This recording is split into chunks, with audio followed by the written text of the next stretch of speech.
Sizoyithini ke lenkinga? Sekunenkinga manje entsha ekseni bengilaphana eJacobs inqwabe imisebenzi oCode 14. Inkinga abantu baseSouth Africa bakwazi ukudrive. Ngadlula ngalaphana eAirport eNdala. Nakhona inqwabe yamathuba omsebenzi awoCode 14. Inkinga abantu abakwazi ukudrive. Sesoyithini ke le? Isivulekile imisebenzi after senibaxoshile. Inkinga abantu abakwazi ukudrive. So umuntu onoCode 14 akavukele lapha eJacobs, Jacobs eAirport eNdala engasesiphini. Inqwaba amathuba omsebenzi akaCode 14 o drive.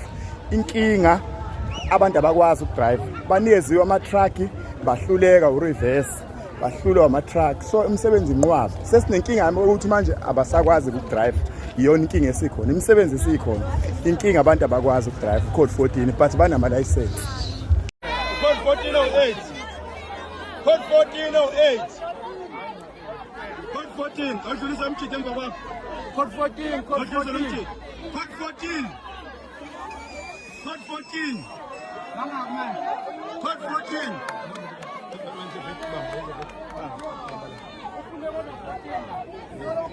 Code 14. Code 14. Code 14. Code 14. Oh, code 14. Shota 2. Code 14 about 2. Shota 2 or code 14 shota 1. Funagana 8. Shota 1. Code 14. Code 14. Ukona sanibonani sizwe sakithi eSouth Africa. Bafowethu ufele emntwini lo. Angiqale ngibonga bafowethu uIlakho uMancenza. Siyabonga ukuthi usikhandele lakho. Phinde ngijombe ngibonga usisijesinsa sisi dadewethu ayiyobonga emazulwini emntakamama. Bese ngibonga insizwa phakela umthakathi ngizwe inkosi yesizwe umfazi ogcwele Zoso bafowethu isibindi eningiphe sona singaphezulu kokubonga bafowethu. Bese ngibongela izingane esihamba nazo ukuzoyilekelela zifuna imisebenzi izibindi eziba nazo isho ilambile ziyaqhubeka ihlala. Namhlanje ke bafowethu sitholele abantu abawu63 umsebenzi la Springfield Park. Bazongena nabo kuma comment babonge. Kusukela ngomsomluko ophelile kuze kuzobe namhlanje sesitholele abantu abawu719 umsebenzi. Shuthi isonto elilodwa elesibili lelesiqalayo. Ngiyathembisa ukuthi yothi phela lenyanga kuphela uJuly cishe bonke abantu abahamba le program esihambayo bazobe sebesebenza bonke. Ngiphinde ngibacele bafowethu inhliziyo zenu zivuma ukuthi nibongelane ninodwa. Omunye mangabe setholile ophambili wena osasemumva mbongelo setholile ungathi kanti thina sivukela umahala yini. Cabangela thina esuke sivuka singezile ukuzofuna umsebenzi sizofunela nini umsebenzi ngoba imisebenzi khona imisebenzi la ethathwa abantu bokufika. Kube khona imisebenzi ekumele ngabe kuqashwa abantu angaqashwa khona abantu ebese kufaka abantu bokufika benziwe imbongolo lezi thina ngesivume ke nina nibe zimbongolo. Ngiphinde ngicizelele kubafowethu kodadewethu nabafowethu abakwazi ukuthunga nakubafowethu abano Code 14 nakubafowethu abanama security companies. Siyacela abafowethu nibe khona nani kule program cishe wonke umuntu umsebenzi uzothola. Njengamanje seSpringfield Park masisuka khona siya ePhalock, masisuka ePhalock siyogudla ngamabhida sesiyovala eThekwini. Masisuka eThekwini siya ko Clearwood siya ko Westmead. Cishe so uhamba yonke iKZN nangakini wena singakafiki siyeza. Usilinde usibekezelele. Kodwa wena imisebenzi lengakini ethathwa abantu bokufika kuzobe yenu. Yonke into eseSouth Africa eyabantu baseSouth Africa. Lilonke ke bafowethu ningakhohlwa sithi abahambe. Ukhona othena abangenamaphepha abahambe. So kwamanje mina ngisathi abahambe. Kunabantu abangibuza ukuthi mhla ka30 kwenzakalani. Leyo mbuzo yonke bafowethu ibhekiseni kundabandaba uphakela umthakathi. La kule group enibonayo ephambili kumakhanda eMarch umuntu nemuntu nento yakhe ayenzayo. So mina okwami ukuba semumva ngizwe ikhanda elingiphethe ukuthi abafowethu bathini phambili. Umuntu okhuluma ngomhla ka30 ongeyena uphakela umthakathi, ongeyena ongizwe, ongeyena usisijesinti. Lo muntu unamanga. Abantu abanolwazi ngomhla ka30 sengiphendula laba ngibuzayo ilawo makhanda la kuphela abafowethu eMarch. Ngale kwaloko abafowethu ngehlela ngezantsi. Ngiphinde ngibonge ngize ngibongele iSouth Africa ukuthi bafowethu lento leqaliwe ningabisayiyeka. Ngisho ngingafika bani emva komhla ka30 emva komhla kabani ningabisayiyeka. Iyiyo le. ayikho futhi edlula le as long ningezulwa ningezuphahlaza ningezulutha yonke lento lesiyenza iyona siyabonga kakhulu bafowethu shemba kabe nathi. I am looking for qualified machinists. Yes, we had foreigners, but we're seeing what's happening in the media. So we asked the foreigners to stay away because we don't know what's going to happen going forward. We really don't know. We need to. So if you can supply me with good machinists to keep my business running, like you'll say, there are people out of job, we are prepared to employ them. No, they just have to come to the door and we look at what their criteria is. And we take them as per their qualification in their jobs. They don't have to apply via this kind of field. We don't need application. They just come in here and we take them on and we look at what they can do and what they can't do. We put them on the machine, we give them 3 hours and to see first of all they can handle the machine, and if they can handle the machine, what they can do for us. What kind of work do you guys do? We do manufacturing of garments. Yes. So we need operators like safety operators, overlockers, flat machine, double needle, fitting zips, closing zips, fitting collar. And Yeah. how much price? 6B Court Lane, Verulam. That will depend on the operator and yeah. See, let me explain you how I operate. If you are an operator and you are productive, quality and production, and you are working and you're not being, yes, we are here, we show you the job, we give you time, but can I pay 2 of you all at the same rate? So that is why to give a fee is very difficult. Well, hopefully we can progress with our local people if they can. Kumushko kumukumakarapa amathacontsele ntshebeni yile siyaqandula. Episode namhlanje siqandula we are talking about job opportunities aqhamukile emva kokuthi kuhambe ama illegal immigrants. Asingathi ke emva kokuthi ahambile ngoba most of them are still around.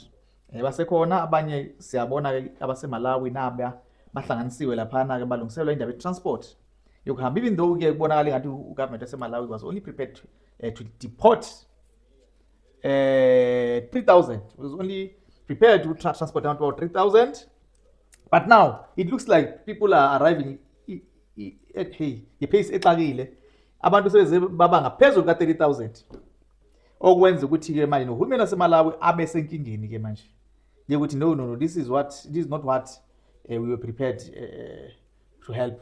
Isisingaphezulu kwamandla manje isiyegqilaza ke manje sisidala ukuthi yena abanye bagcina sebehanjiswa bayiswa ngasolwandle lapha sebeswa endaweni ehlukene, chaos iqondakala ede ngala kokusisana nakho amathuba omsebenzi aqhamuka. Kuyabonakala ukuthi within isikhathi saphezulu kwesonto seqhamuke more than 1,000 job opportunities like kuphela endaweni ezimbalwa futhi ezisahanjile. Naku kufuneka ama-truck drivers, code 14 truck drivers, bonakala ngathi abakhona nje amthi bayashoda. So futhi ke singabe sifike umsebenzi uqala uba yini ngala kufuneka ema-factory laphana kufuneka abemishini. Mama lithini lakho kulokhu kwenzakala nje manje uqhamukayo? Ngiyabonakala ukuthi we've been complaining sithi imisebenzi ayikho kanti imisebenzi ikhona. Exactly. Ikhona imisebenzi ubona ukuthi ibisezandleni zabantu abarongi. Kodwa imisebenzi yona ibikhona. Shona ugovernment nolamaphololo elokuthi they are creating jobs. Njalo kuthiwa they've created opportunities. Uxakeke mebesho ibitch ukuthi what are they talking about? Mebethi we've created so many opportunities. Basho we've released this many jobs. There's a company coming through kuzokwakhiwa ibridge. Ayibo pho imisebenzi. Kanti imisebenzi ithathwa abantu abarongi. The right people who are supposed to get these jobs are not getting them. Nayi problem ke lathi khona seyiyavela ke kancane kancane iyavela ukuthi these job opportunities were not actually for us, but they were spared for foreigners. Yes, bikhona imisebenzi hayi ukuthi bingekho. Bikhona manje ke sesiyaphoxeka phela nathi manje masekuthiwa abantu banabo code 14 kodwa manje bakwazi ukushayela. No, and the problem is at this moment in time abantu abangasebenzi bo code 14 ilabo bantu labo abangakabi na experience, people ukuthi it's very difficult uqala umsebenzi we code 14 une license. Nokuthi mhlambe kade bawathola. Kade bathola bahlala abahlala. nawo. Yebo. Abantu kuluthola umsebenzi ila abantu abasene experience okulula ukujumpa from one company to another. Ngenxa ukuthi kulula nje upass i-test nje kalula nje. But laba ke abangazi baze basebenza nalaba kade bagcina kunzima kubona bazodinga ukuthi bathi ukuba Ukuba-train nabo laba ama-companies sebenekhala sebeyaphuthuma. bayakutatazela. You need to know as a company mawuvula ama-opportunities ukuthi there's a program that you open for ama-training. Exactly. Awukwazi ukuthi nje uthi uvula ama-opportunities ufuna uthola abantu aseberedi nje wena just like that. In fact bokuyindlela kwakwenziwa ngayo na before sisakhula thina umuntu bethathwa most of the times abantu bebethathwa mhlawumbe uthi upass matric athatha usebenza ecompanyini uthi yezwa ke icompany simthathe license lo muntu imensu program ngaphakathi uthi yezwa siya driver so yindlela kwakuvele kusetshenzwa ngayo from dala. It's just that manje inkampani eziningi ke sizajwayela ukuthatha abantu abawo ever ready. And futhi ke enye ke izinto ke esingayibalula ke ukuthi ke inkampani eziningi ke imisebenzi eqhamuka njengamanje yinkampani lezi ezingazwani nokuregister abantu lezi ezisanisa abantu ama contract. That is why bebe prefer ama illegal immigrants because abantu abaxoshwana ungamqasha namhlanje isikhathi somxosha and futhi umuntu ongakwazi ukubopha. So inkampani enjalo kuyona imisebenzi singathi stable ngalo ndlela kwamanje imisebenzi ukubamba iambach while umuntu esafuna umsebenzi wangempela. Nanokuthi ama-companies adiniwe ukuthi Proof point. Yes, ukuthi aforsiwe ukuthi aqoshe ama-foreigners. Nanokuthi-ke nje futhi abona mina ngibona ngathi bathole ilinenti kakhulu. The fact that kulama companies sebeqoshe ama-foreigners, it means they were hiring ama-illegal foreigners. Not So for them to ngibona ngathi baba unfair ukutreat ama-South Africans ngale ndlela yokuthi kumele ufike usuredi mufeyile out. There's no training, there's no second chance, there's nothing. Ngibona ngathi mina sekunokufuna ukuncengwa abasebekwenza okurongi. Okuqala they need to understand ukuthi banecala ukuthi bebeqashe ama-illegal foreigners. So the least, yes, it's awumuso. So the least they could do is to do things the right way. Banikeza ama-South Africans a real chance. Lento abanikeza yona is not a real chance. Bashaya sengazuthi babanikeza i-chance but they know ukuthi abanikeza i-chance njenganalo they are actually setting them for failure. Yes, njenganalo mshini uyamuzwa mekhuluma ukuthi she's kind of condescending ngoba indlela akhuluma ngayo uthi I hope ngizosebenzisana kahle nabantu belocal. Exactly. As long as umshini wazi we may give you a chance ukuthi sikufundise but not for long. Uyamuzwa indlela akhuluma ngayo ukuthi ufuna ukupretend ngazuthi unendaba unekhe kodwa kahle kahle akanandaba uyayizwa you can feel that condescending behind ukukhuluma kwakhe ukuthi kunokweyisa phakathi ukuthi I hope ke njoba nje nesiqoshise ama foreigners labantu bene nibalethayo they know what to do, they know the job. Okuxakayo ke ukuthi bonke labaqashi laba bayazi imithetho ya South Africa singasho sithi labaqashi laba esikhuluma ngabo manje are people who are actually have to be which were supposed to be behind bars as we speak. Exactly. Ngoba phela bayenza into illegal baqasha abantu abangekho semthethweni. That is why bengekho nje manje which means they were undocumented and then futhi bengenawo nemvume zokuthi babe bala. So that is why ke manje sesebe qoshiwe abantu bengasekho sekunikeza ama South Africans yithuba elifosiwe ukuthi libe khona. Bona futhi bona bebengathandi sebephoqwa isimo nabo. Manje sebeshaya sengathi benze ama South Africans fever. They are not actually doing it. Sekunobudele lokukhona okucashile kodwa so bona they think we don't see. Usekukhona ubudele lokukhona. Bekufanele bona bathi ukuthuswa kancane. Before kukhonjiswa ukuthi bancengiwe ngemisebenzi basinikeze imisebenzi. Ngoba into esaxaxana yona kakhulu yile ndaba eminimum wage. Bekufanele bathi ukuthuswa kancane ebese ke bekhonjiswa ukuthi if uzosebenzisana nama South Africans you could live better. Ebese bezibona nabo ukuthi la sincengene akekho uncingo omunye kakhulu manje kusuke kwakhonjiswa ukuthi bona bancengwe kakhulu ngemisebenzi ingakho ke bezotreat ama South Africans yabona ngiyabadabukela bazoqashwa ngoba bazoyithola vele treatment yabo nje for the next few months kusazobe kube khona ama talks at yebo angisinena niqoshisa amakwerekwere uyabona ukuthi senyahluleka ukusebenza kusazobe khona yabo nje bekufanele bathi ukuthuswa kancane so that they know ukuthi not to say those things, not to ill treat ama South Africans just because they had to fire ama illegal foreigners. So sekuzomela ba ill treat ama South Africans bekufanele nje bathi uqondiswa ngolayini iqala before kungenwe kule ndima yomsebenzi. Bese kulandelwa futhi ukuthi labantu abaqashayo babaqasha according to ama-regulations aka-labor la South Africa. Minimum wage and bayaba sure. bayawalandela wonke amalungelo abo bangasebenzisi abantu babe yigqila zabo from Monday to Sunday, no off days, nothing, baholela imali encane ngapha leyo nto beyifunela ama-contract yonke lonto yeah. No, hayi asasivale lapho mama. Sibonge nje sithi nje niqhubeke nibukile niloku nisilandelile niloku nisubscribeile nilikeile. Sibonga kakhulu nje sithi nje shibirishi siyashibilika. Danko.